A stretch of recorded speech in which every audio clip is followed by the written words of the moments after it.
નમસ્કાર મિત્રો, મારી ઉંમર 21 વર્ષની છે અને હું દેખાવમાં ઠીક મારા મકાન માલિક જોવામાં દાડમ જેવી લાગે છે અને તેની પાસે આંબાનો મોટો બગીચો છે. જે કોઈ તેને જુએ છે તેને જોતા જ રહી જાય છે. આંટીની ઉંમર 35 વર્ષની છે અને તેના લગ્નને 8 વર્ષના સમય થઈ ગયો છે, પરંતુ કોઈ કારણસર તેમને બાળક નથી થયું. હું નવો તેમના ઘરમાં ભાડે રહેવા માટે આવ્યો હતો.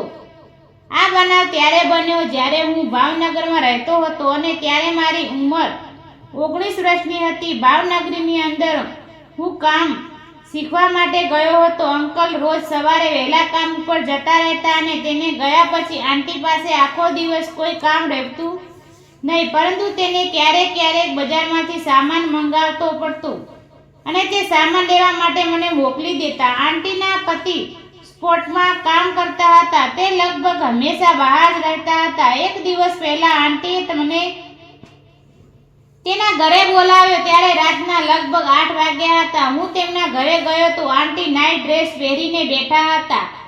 મને બધું સાફ નજર આવી રહ્યું હતું કે થોડીવાર માટે મારું માથું ફરવા લાગ્યું. મેં તેને ઉપરથી ધ્યાન હટાવવાનું અને આંટીને પૂછ્યું કે આંટી મને અત્યારે શા માટે બોલાવ્યો છે? તો આંટી મને કહેવા લાગ્યા કે અત્યારે મારે થોડાક સામાનની જરૂર છે.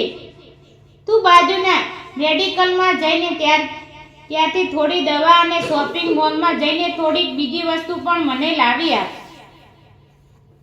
મેં આંટીએ આપેલી યાદી લીધી અને હું તેની ખરીદી કરવા માટે જતો રહ્યો. થોડી વાર પછી મેં બધો સામાન તેમને આપીને મારા રૂમ ઉપર સૂવા માટે આવી ગયો.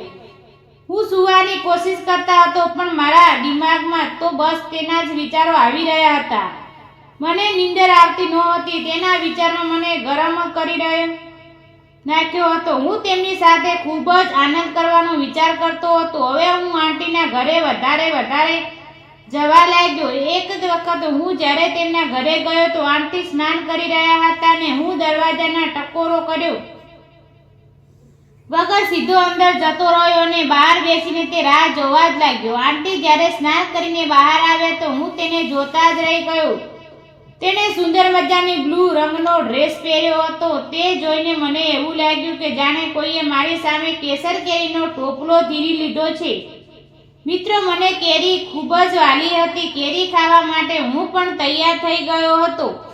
આંટીએ મને એક જ નજરે જોઈ રહ્યા. હું ત્યાંથી ફટાફટ મારા રૂમમાં આવ્યો અને રાજાને સમજાવવા લાગ્યો કે પછી હું 2 દિવસ સુધી આંટીના ઘરે ના ગયો. ગઈકાલે અંકલ 7-8 દિવસ માટે મુંબઈ ગયા ત્યારે આંટીની તબિયત અચાનક ખરાબ થઈ ગઈ. તો આંટીએ મને ફોન કરીને તેને ઘરે બોલાવ્યો. જ્યારે હું તેના ઘરે ગયો તો તે પોતાની રૂમની અંદર આરામ કરી રહ્યા હતા. મેં જઈને જોયું તો તેને તાવ આવી ગયો હતો. હું ફટાફટ મેડિકલ સ્ટોર ઉપર ગયો અને ત્યાંથી તેની માટે દવા લઈ આવી. મેં તેને દવા આપીને પછી હું જવા લાગ્યો ત્યારે આંટીએ મને થોડીવાર માટે બેસવા માટે કહ્યું. હું તેની પાસે પટલી ખુરશી ઉપર બેસી ગયો. આંટી કહેવા લાગ્યા કે તાવને લીધે મારા હાથ પગ દુખે છે, તો તું મહેરબાની કરીને મારા પગ ઉપર તેલની થોડીક માલિશ કરી આપ. તેની આવી હાલત જોઈને હું તેને ના પાડી શક્યો નહીં. મેં કબાટમાંથી સરસવાનું તેલ કાઢ્યું અને તેના પગના તળિયાની માલિશ કરવા લાગ્યો. મેં ધીમે પગના તળિયાની માલિશ કર્યા પછી પગ ઉપર પણ માલિશ ચાલુ કરી. મેં તેને પૂછ્યું, આંટી તમને માલિશ કરવાથી આરામ મળે છે? તો કોઈ બોલી નહીં, ફક્ત હા માથું હલાવ્યું. માલિશ કરતા મારું મન એની સાથે આનંદ કરવાનું વિચારી રહ્યું હતું. ધીમે માલિશ કરવાનું ચાલુ કરી દીધું.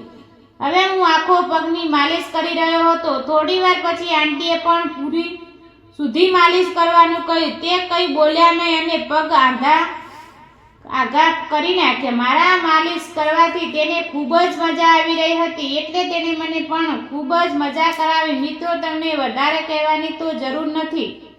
તમને સમજી ગયા હશો કે મેં કેટલી મજા લીધી હશે. વિડીયો પસંદ આવ્યો હોય તો વિડીયોને લાઈક અને ચેનલને સબસ્ક્રાઇબ જરૂર કરજો. ફરી મળીશું એક નવા વિડીયોમાં. ત્યાં સુધી આવજો. વિડીયો જોવા બદલે તમારો ખૂબ આભાર અને ધન્યવાદ.